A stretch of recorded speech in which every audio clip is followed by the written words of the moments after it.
সারা দেশে চলছে আওয়ামী লীগ বিরোধী উচ্ছেদ অভিযান। ভাঙার তালিকায় আছে কিশোরগঞ্জে সাবেক রাষ্ট্রপতি আব্দুল হামিদের বাড়ি। ক্ষমতায় থাকাকালীন নিয়োগ বাণিজ্য এবং সন্ত্রাসী কর্মকাণ্ড করার অভিযোগে তার বাড়িটিও গুড়িয়ে দেয় জনগণ। এদিকে নারায়ণগঞ্জ শহরের চাষাড়ায় সাবেক সংসদ সদস্য শামীম ওসমানের দাদার বাড়ি বায়তুল আমানও গুড়িয়ে মিশিয়ে ফেলা হয় মাটির সঙ্গে। এ সময় বিক্ষুব্ধ জনতা জানান, আওয়ামী লীগ এবং তাদের দোসরদের কোনো চিহ্ন রাখা যাবে না বাংলার মাটিতে।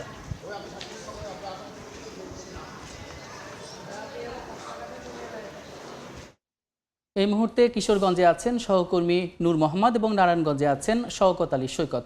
সরাসরি প্রথমে যাচ্ছি নূর মোহাম্মদের কাছে। নূর মোহাম্মদ, ফেসিবাদের কোনো চিহ্ন এদেশে থাকবে না এমন ঘোষণায় গত দুদিন ধরে সারা দেশেই শুরু হয়েছে বোলডোজার কর্মসূচি। ঢাকার ৩২ নম্বরের যে বাড়িটি সেটি ভাঙচুরের পরপরই সারা দেশের মতো কিশোরগঞ্জেও বিভিন্ন স্থাপনা ভাঙচুর এবং অপসারণ কার্যক্রম চলছে। গতকাল রাতে কিশোরগঞ্জের শহরের খরমপট্টি এলাকায় বিক্ষুব্ধ ছাত্র জনতা সাবেক রাষ্ট্রপতি আব্দুল হামিদের বাসভবনে হামলা করে তারা এই ভবনটি যে এখানে কিশোরগঞ্জের যে খরমপট্টি এলাকার বাসাটি আছে সেই বাসাটিতে হামলা ভাঙচুর এবং লুটপাট চালায়। এক পর্যায়ে বিভিন্ন কক্ষ তছনছ করে এবং আসবাবপত্রগুলো বাইরে এনে আগুন ধরিয়ে দেওয়া হয়। তো এরপর থেকেই এই ভবনের আজকে সকাল থেকেই যে উৎসুক মানুষ এই ভবনে আসছেন এবং তারা এই বাড়িটি ঘুরে দেখছেন। আমরা যদি একটু ভিতরের দিকে একটু দেখানোর চেষ্টা করি যে এই যে গেটটি ভেঙে তারা বিক্ষুব্ধ জনতা ভিতরে প্রবেশ করে এবং প্রতিটি কক্ষের তালা ভেঙে আসবাবপত্র ভাঙচুর করে এবং সামনে এনে অগ্নিসংযোগ করা হয়।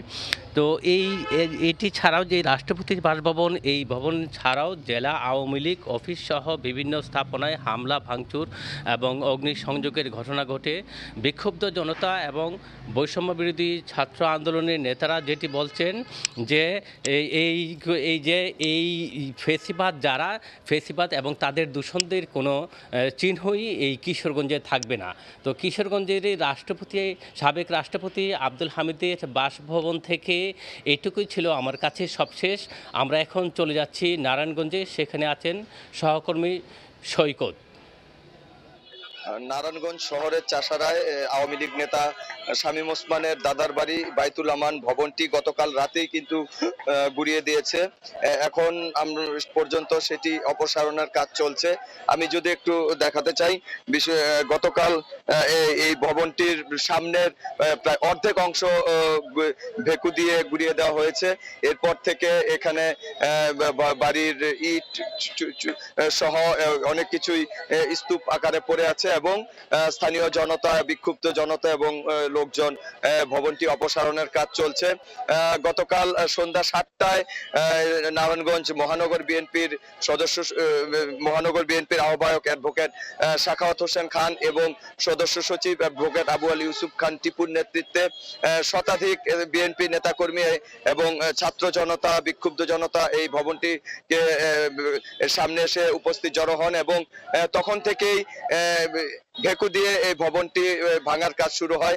রাত ১২টা নাগাদ আমরা দেখেছি যে এই ভবনটির প্রায় সামনের অর্ধেক অংশ গুড়িয়ে দেওয়া হয় এবং ভবনটির উপরের তলায় একটি রুমে আগুনও ধরিয়ে দেওয়া হয়েছিল।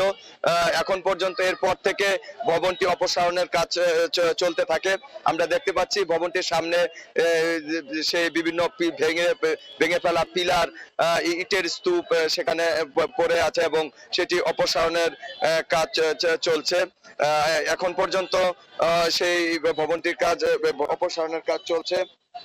আমরা যেটা বিএনপি নেতৃবৃন্দ আমাদেরকে যেটা জানিয়েছেন যে এই ভবনটি থেকে ফ্যাসিবাদী আওয়ামী লীগের দোসররা এখানে মানুষকে বিভিন্নভাবে নানা অত্যাচার, জুলুম অত্যাচার, দীর্ঘ সময় জুলুম অত্যাচার হয়েছিল এবং সেই জুলুম অত্যাচার, সেই ক্ষোভ থেকেই কিন্তু মানুষ এই ভবনটি গুড়িয়ে দেওয়া হয় ছাত্র জনতার নেতৃত্বে।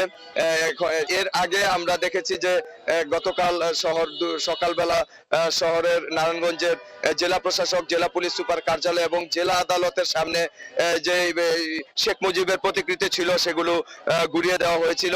এরপরই সন্ধ্যায় এই ভবনটি গুড়িয়ে দেওয়া হয়। এখন পর্যন্ত সেটি অপসারণের কাজ চলছে। এই ছিল নারায়ণগঞ্জের চাষাড়ায় বায়তুল আমান ভবন গুড়িয়ে দেওয়ার ঘটনার সবশেষ। সরাসরি যুক্ত ছিলাম নারায়ণগঞ্জে, তার আগে ছিলাম কিশোরগঞ্জে।